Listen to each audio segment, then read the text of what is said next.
Lionel Davoust is a best-selling, award-winning writer in France, doing fantasy, sci-fi, and thrillers with a dozen books and over 35 short stories in publication. His work has been hailed as being a French Game of Thrones and is often compared to the biggest names in the field. Somehow, he is also a podcaster, blogger, electronic musician, and marine biologist. In the following presentation, Lionel showcases what I think is a breakthrough method of writing fiction. He introduces the Tesseract Dilemma and shares his excitement for how well the LYT frameworks fit the act of writing and world building. Let's view Lionel's presentation now. So, as I've been saying, I work very much with the garage door closed, so I'm sorry I won't be showing you Obsidian or anything, but I have screenshots, and we're at the end of a workshop, so I have a PowerPoint like any good student does.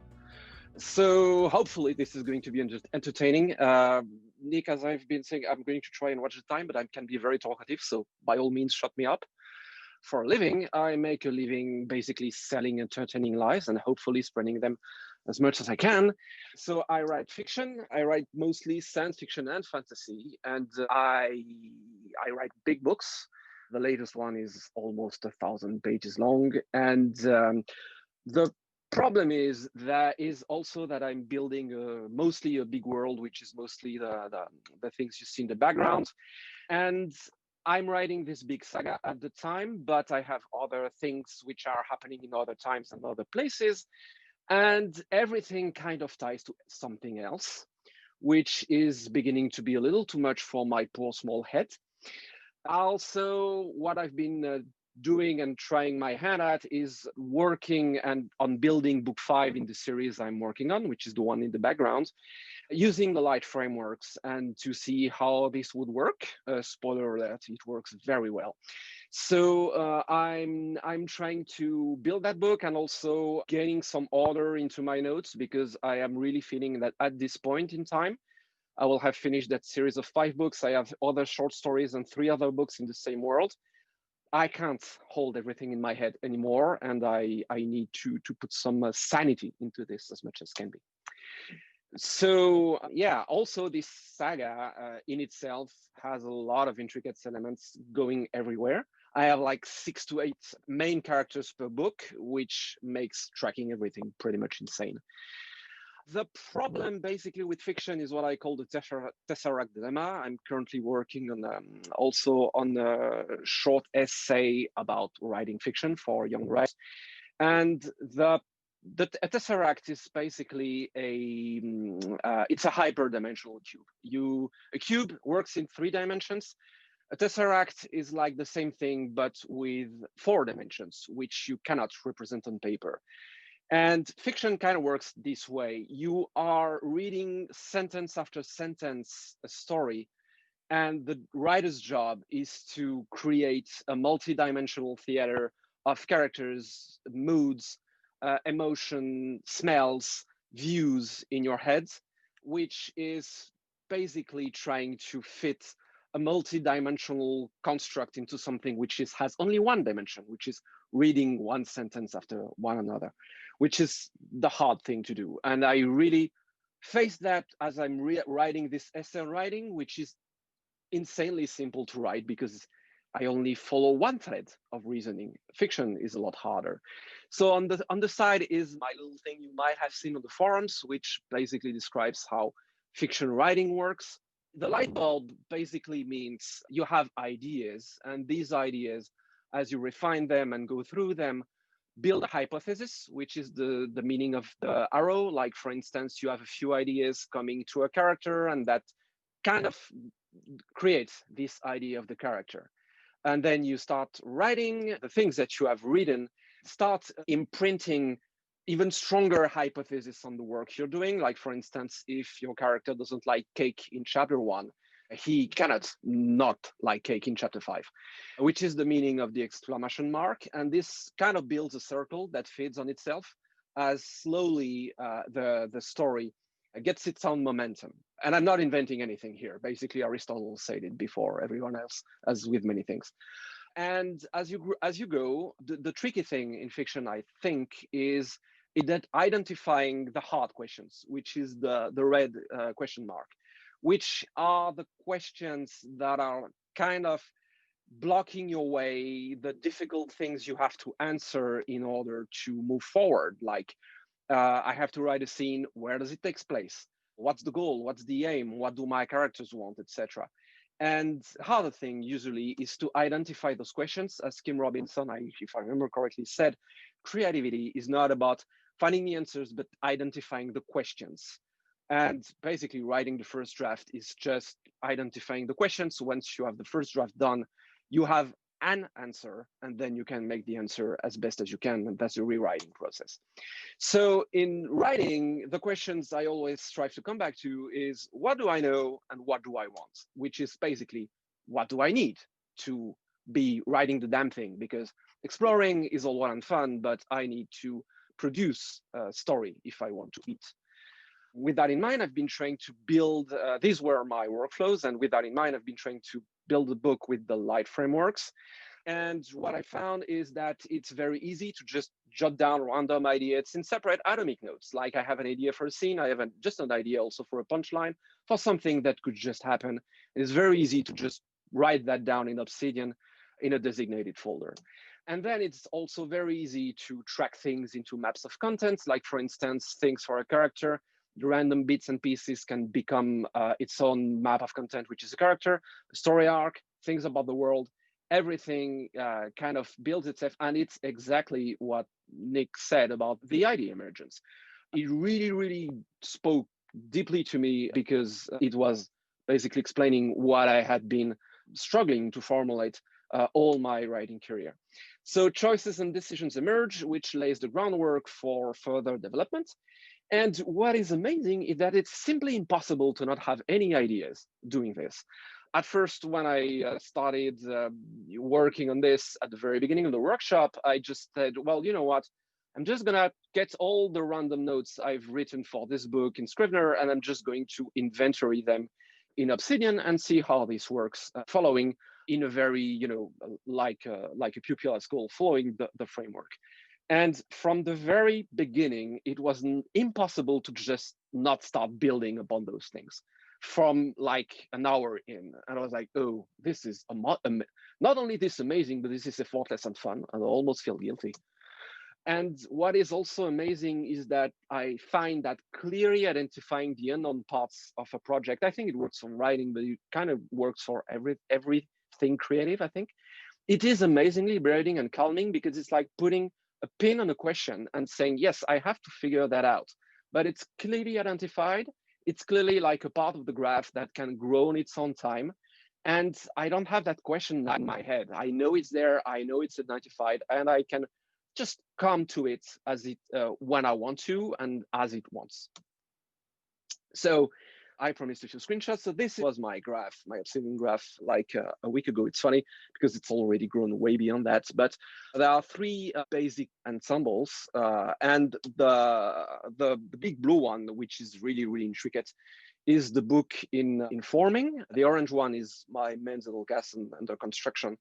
And the purple one, which is kind of developed because it's what I've also been working on the past month and a half.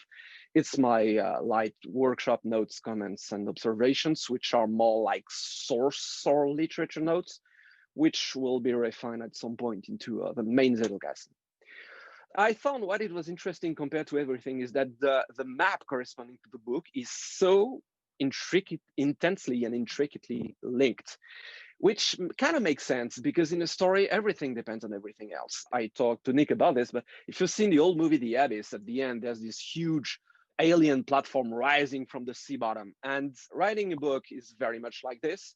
You have like landmarks, and then you work to dig or to have the thing rise from the seafloor, but everything depends on everything else because the decision of a character in chapter 1 can have repercussions in chapter 25. So everything works intricately together, and your work is to work on all dimensions at once in order to keep your balance and have everything emerge, which is what Nick says about emergence. I used to use the word accretion, which is like, could be described as an oyster getting a grain of sand and making a pearl out of it. And I find the comparison with writers quite adequate because we live in damp and dark areas, and we have like allergic reactions which go through us. And what's important and what I found had to be taken care of is that since it's simultaneous emergence, there needs to be constant refactoring. And I thank the workshop for the talks about this on discourse, and constant map of contenting. But it's okay because it's the work. It's going back to your material over and over and over again, and seeing it again and again over, under new lights. It's what the work is about, and it's how you keep adding and adding and adding new strata to it until you're ready to get writing.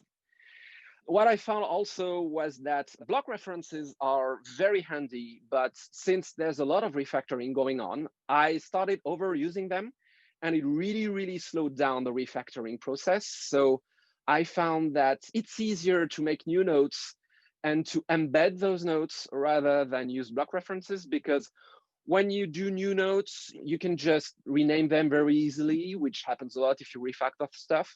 But if you start having very long notes and start referencing blocks when you want to, split those notes off, you have to basically redo all your block references, and it's a hassle.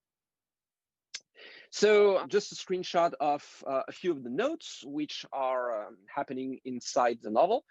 So I have like the main map of contents. I have a few questions, like big order of things, like what will that character do, or where is that character, and also things that I already know, which are signaled by the arrows, things that can be possible with the light bulbs, and things that I must not forget to tackle or say or solve, because it comes from the previous books, which is the exclamation marks.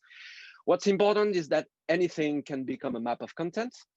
But basically, the end goal is not to world build for the sake of it. We've talked about this with Price on Discord. My end goal is always to write the damn thing. It's all well and fun to build worlds and get sucked into your world. It's very fun, but this is leisure. My goal is to produce story, and I try very much to not forget this. If I need to flesh out an aspect of the world to be able to write the thing, it's all well and good, but I need to write the damn thing.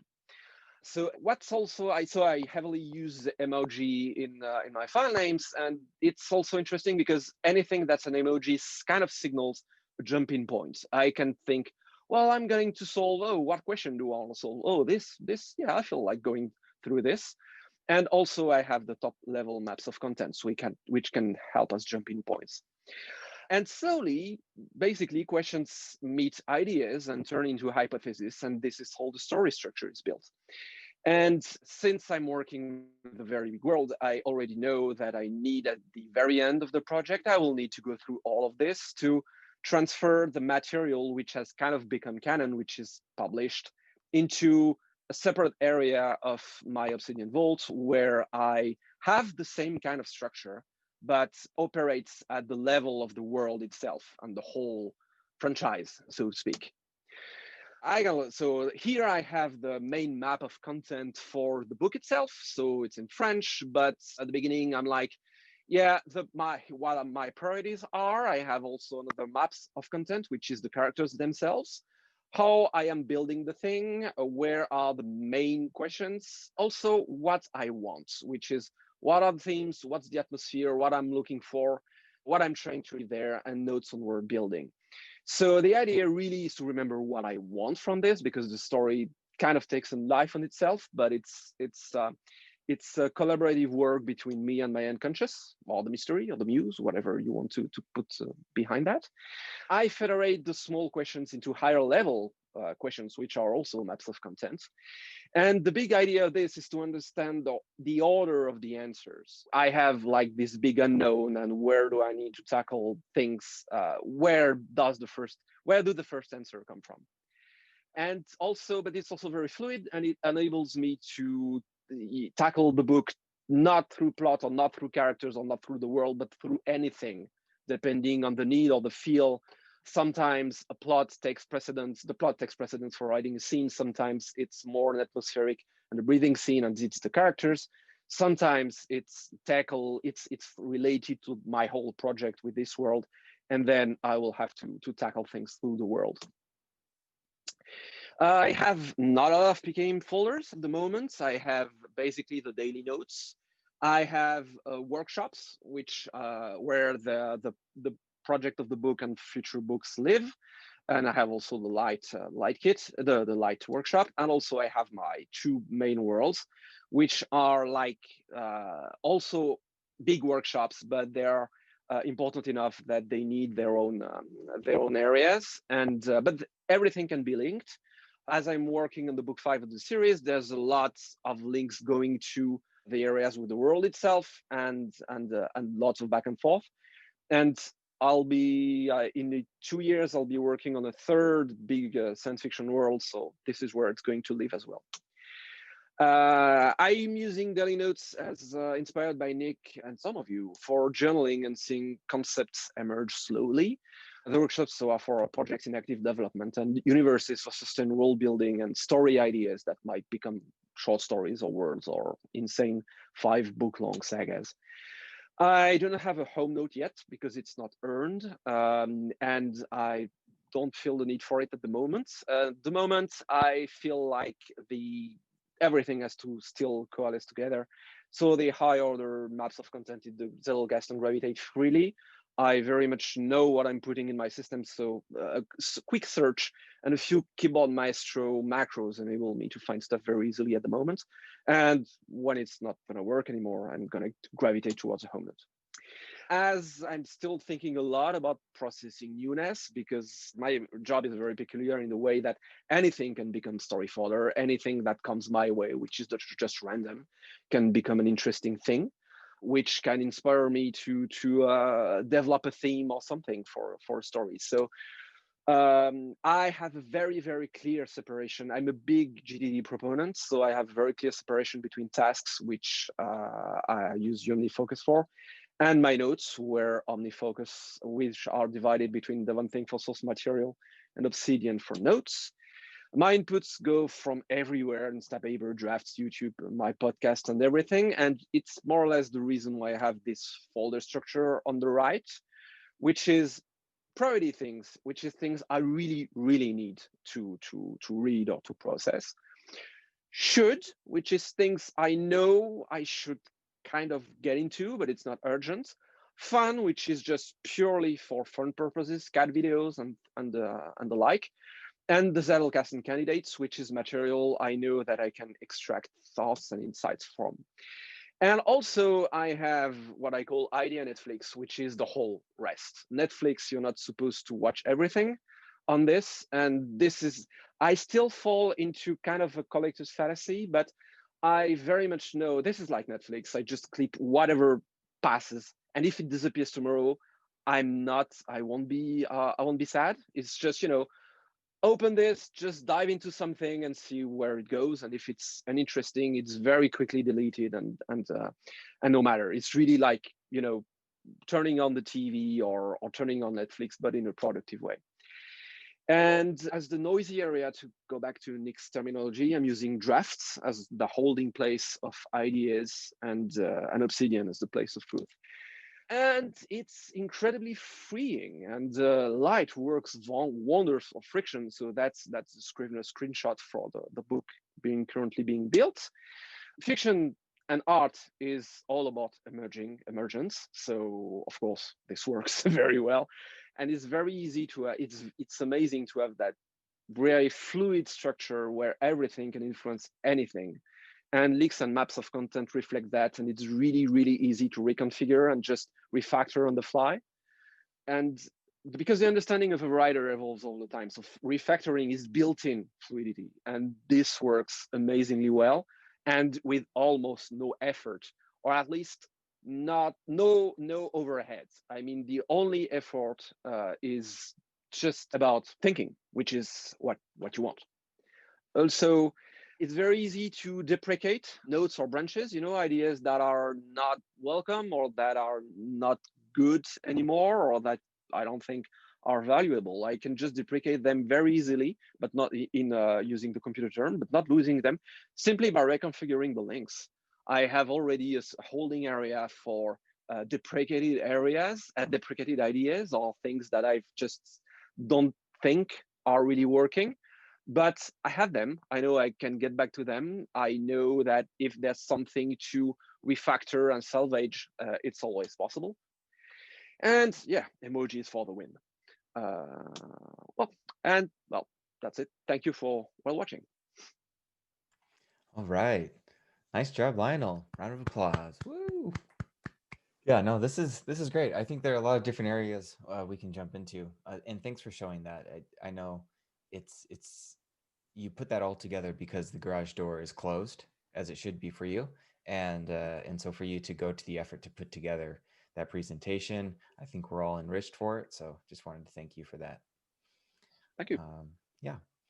So yeah, let's open the gates for questions. I just have a comment. I thought that was, like Nick said, very enriching. There was a lot of things that I didn't know before, like the Tesseract Dilemma and such. And I really appreciated the way that you described how you were using the LYT frameworks to build a world for fiction writing, because I could kind of see where you were going with it, and I could see how I could imagine how you were connecting everything at the end of the day with the characters and such, and it's all sort of it probably looks like amazing on your end to see like how everything relates to one another versus, I don't know, another way to write. The only other ways I've seen of writing are like file folder ones, and so I'm just very intrigued and impressed by how you built that out, and you built out a system to do that for